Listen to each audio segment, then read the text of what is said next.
माताभ्यः पितृभ्यः महायोगिभ्यः एव च नमः स्वाहायै स्वधायै नित्यमेव नमो नमः। आद्यभूताय विद्महे सर्वसेव्याय धीमहि शिवशक्तिस्वरूपेण पितृदेव प्रचोदयात्।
अपना ध्यान रखना। जी पिताश्री, मैं अपना और अपने भाइयों का ध्यान रखूंगा।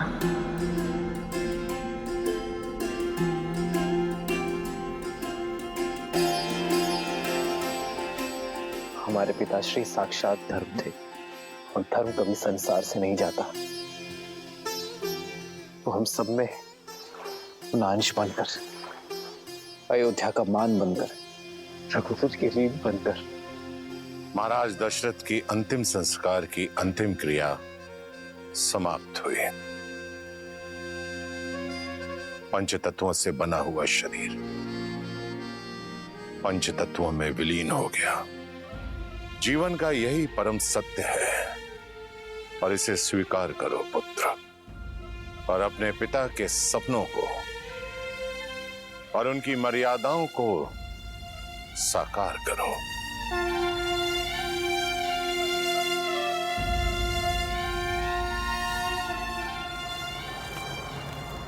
प्रणाम आचार्य, प्रणाम श्री राम।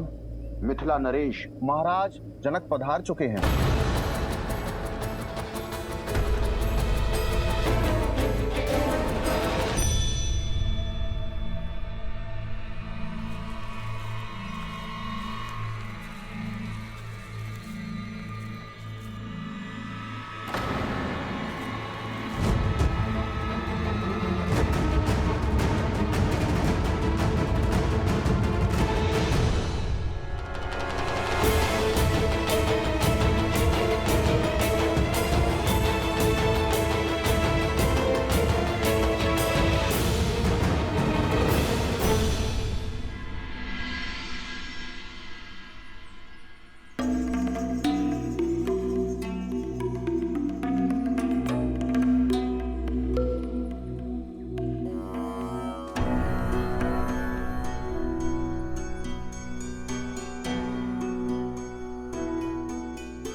महाराज दशरथ के ध्यान से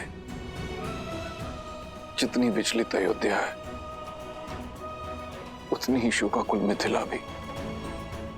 महाराज की धर्मपरायणता, उनका शौर्य, उनकी नीतिबद्धता युगों युगों तक स्मरण की जाएगी। अयोध्या और मिथिला को गौरवान्वित करेगी।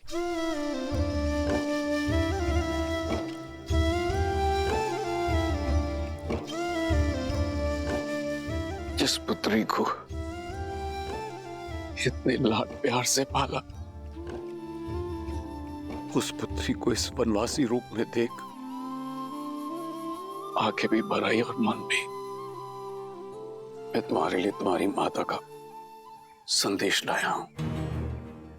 वो चाहती हैं कि तुम अयोध्या लौट जाओ।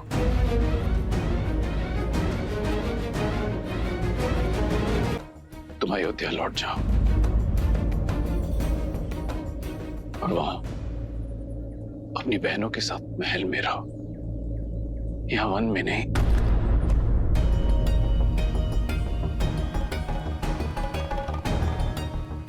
जैसे राम के साथ लक्ष्मण है, वैसे ही अपनी बहनों के साथ सीता।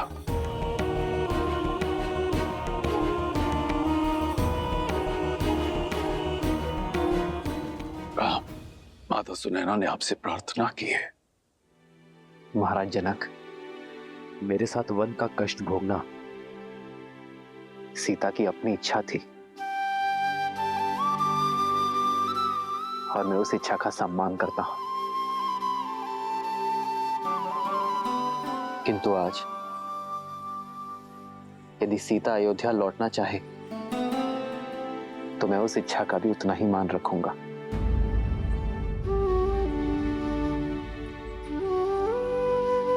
पुत्री, अब तो श्री राम की भी सहमति है। तुम साथ चलोगी ना पुत्री? एक पिता की विनती है। पिता के निश्चल प्रेम को और पति के समर्पण को कोई स्त्री नहीं नकार सकती पिताश्री, परंतु क्षमा चाहती हूँ पिताश्री। माता से कहिएगा यदि ये प्रस्ताव जानकी के सामने आता तो उनकी पुत्री कभी मना नहीं करती, किंतु ये प्रस्ताव श्री राम की धर्मपत्नी अयोध्या की कुलवधू के सामने आया है, जिसका धर्म कहता है कि इस विषय में श्री राम का आदेश भी ना मानो।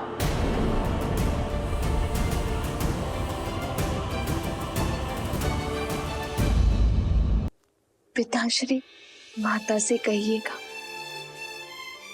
कि अग्नि साक्षी बने हैं हम, और ये बंधन इस संसार के किसी भी कष्ट से नहीं कटेगा।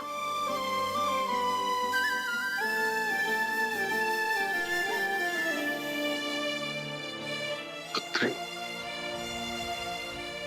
तुम्हारा ये समर्पण स्त्री जाति के लिए एक उदाहरण स्थापित करेगा।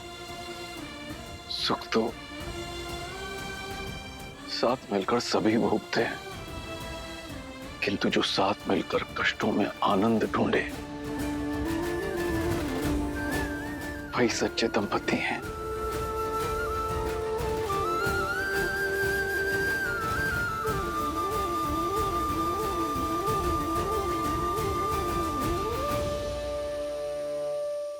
क्या करूं पिताश्री, आपने संस्कार ही मुझे ऐसे दिए हैं। आपके संस्कारों का अंकुर ही तो मेरे व्यक्तित्व का वृक्ष है पिताश्री।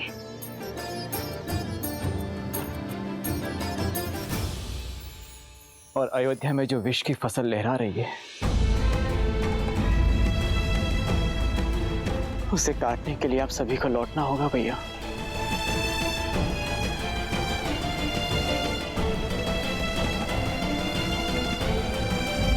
जो विष की फसल लहरा रही है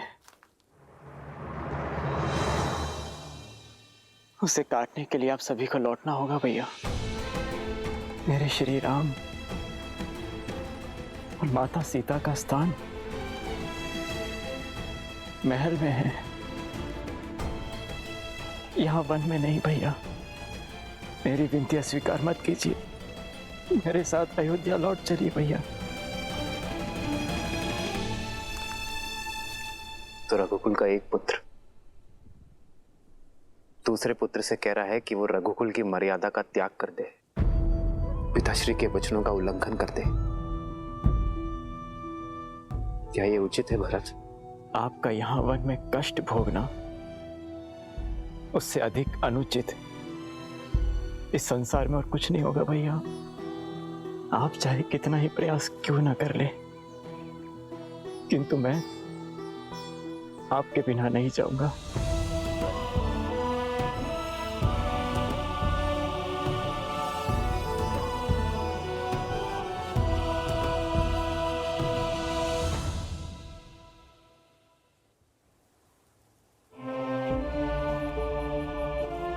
महाराज जनक, अब आप ही समझाइए अपने जमाता को। इस समस्या का समाधान केवल तर्क से लिया जा सकता है। कल प्रातःकाल सभा में लोकमत, ऋषिमत, वेदमत और धर्म के अनुसार राम के अयोध्या लौटने का निर्णय लिया जाएगा। यह हमारा सौभाग्य है कि यह समस्या महाराज जनक की उपस्थिति में उत्पन्न हुई है। अब राजा और ऋषि होने के नाते कल सभा में इस धर्म संकट का धर्म संगत निर्णय महाराज जनक ही निकालेंगे।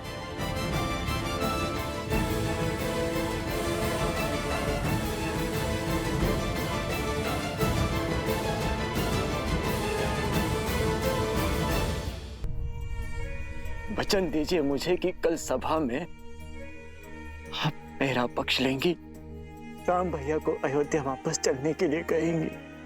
पिता की छाया के जाने के बाद पिता समान राम भैया की छाया से मुझे वंचित नहीं करेंगी। मां, वचन दीजिए मुझे। मुझसे अधिक राम को तुम जानते हो, फिर भी हट कर रहे हो, भूल रहे हो कि मेरी हर बात की नीति संगत काट होगी उसके पास। जानता हूं मां, किंतु राम भैया को अपने साथ ले जाने का प्रयास अंत तक करूंगा मैं, अंत तक करूंगा मैं।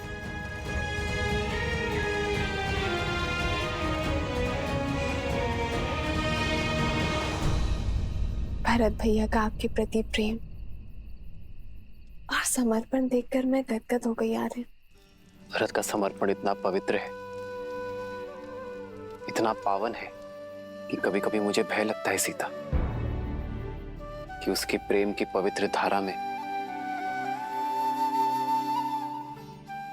मैं कहीं बह ना जाऊं।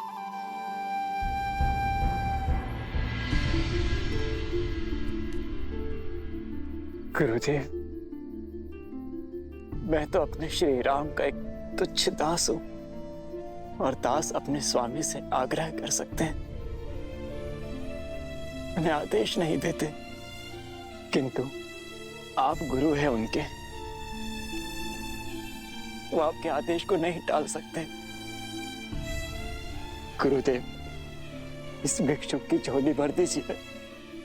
आप ही है जो मेरे राम भैया को मेरे साथ चलने के लिए कह सकते हैं, अयोध्या का गौरव लौटा सकते हैं। उनके बिना मेरे जीवन का अर्थ ही समाप्त हो जाएगा। यदि भैया मेरे साथ नहीं आए तो किस मुख से लौटूंगा मैं अयोध्या, किस मुख से लौटूंगा? तुम धन्य हो भरत, तुम धन्य हो। जिस प्रकार भक्त की निश्चल भक्ति के वश में आकर भगवान सृष्टि के नियम तोड़ देते हैं और विधि के विधान को बदल देते हैं, उसी प्रकार मैं भी कामना करूंगा और प्रयास भी करूंगा कि राम अपना निर्णय बदल दें और अयोध्या का गौरव अयोध्या आ जाए। देवी, कल चित्रकूट में होने वाली सभा किसी एक समस्या के निवारण हेतु नहीं होगी, अपितु युगों युगों तक न्याय, धर्म, नीति, मर्यादा, प्रेम और त्याग को परिभाषित करेगी, संसार को संबंधों की गरिमा सिखाएगी। किंतु धर्म और कर्तव्य के इस महासमर में जनक किसका पक्ष लेंगे महादेव? उचित और अनुचित के बीच चयन करना तो बहुत सरल है, किंतु यहाँ तो हर कोई अपने अपने दृष्टिकोण से उचित है। दृष्टिकोण, दृष्टिकोण ही इस कथा को महागाथा बनाएगा देवी। अब तक संसार ने केवल यही देखा कि अपनों से ही पद, प्रतिष्ठा और सिंहासन के लिए लड़ते आए हैं, परंतु मानव इतिहास में ऐसा पहली बार होगा जब हर कोई राज सिंहासन त्यागने के लिए सज्ज होगा,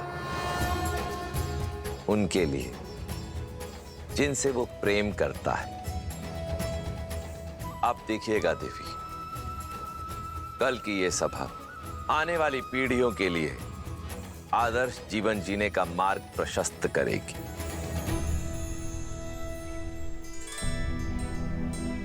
भैया, मैं और अयोध्या की संपूर्ण प्रजा गुरु वशिष्ठ और ऋषि जबाली के साथ आपसे पुनः अयोध्या लौटने की विनती करने आए हैं। अयोध्या पर कृपा करें भैया, हम सब पर कृपा करें। ये वनवासी का जीवन अब छोड़ दीजिए। माता सीता और मेरे प्रिय लक्ष्मण के साथ घर आ जाइए। अयोध्या का राजभार संभालिए भैया। जिनका तर्पण हमने कल किया है वो केवल हमारे पिताश्री नहीं है भरत, साक्षात धर्म है। और उनके पश्चात उनके धर्म का उत्तरदायित्व हम पर भी है। जो वचन उनके जीवित रहते निभाया वो उनके मरणोपरांत कैसे तोड़ दूं भरत?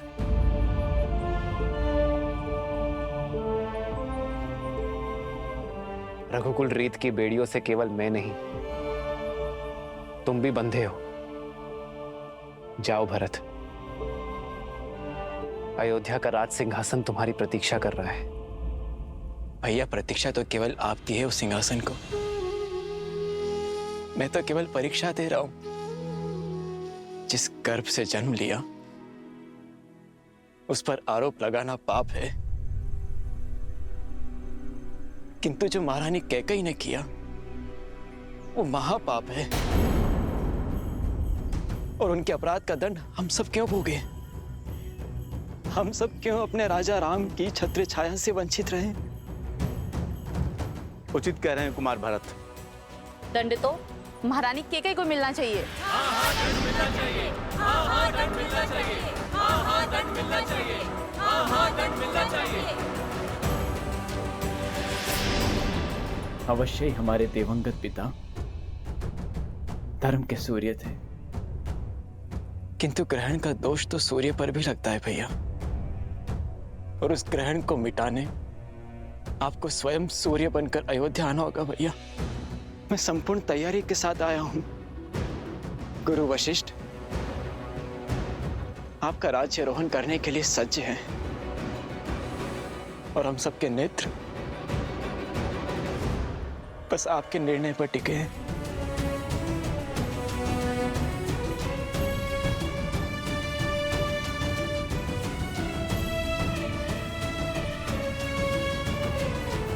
भरत, भ्रातृ प्रेम और समर्पण की पराकाष्ठा स्थापित की है तुमने, किंतु मैं तुम्हारा प्रस्ताव स्वीकार नहीं कर सकता।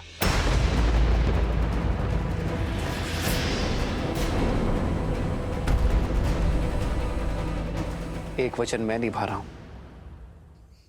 तो दूसरा वचन तुम निभाओ भरत। अयोध्या की सेवा करो। मेरे भाग्य में तो संतों की सेवा का सुख और असुरों के आतंक का अंत करना है। मेरा मार्गदर्शक तो स्वयं धर्म है और मैं उसी के दिखाए पथ पर चलूंगा।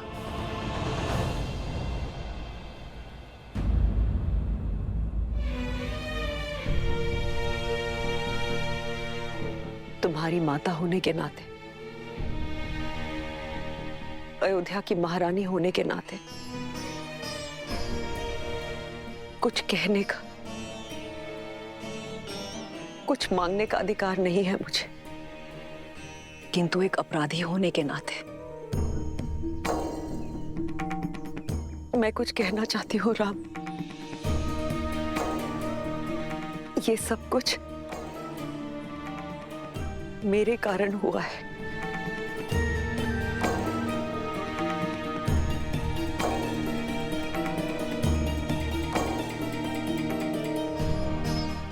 तुम्हारे पिताश्री से वचन मांगने वाली मैं थी। आज तुम तीनों वन में हो मेरे कारण। आज मैं कैकेयी अपने पुत्र राम को हर वचन से मुक्त करती हूं। आज मैं अपने सारे वचन वापस लेती हूँ राम। हमारे साथ अयोध्या वापस चलो राम, हमारे साथ अयोध्या वापस चलो।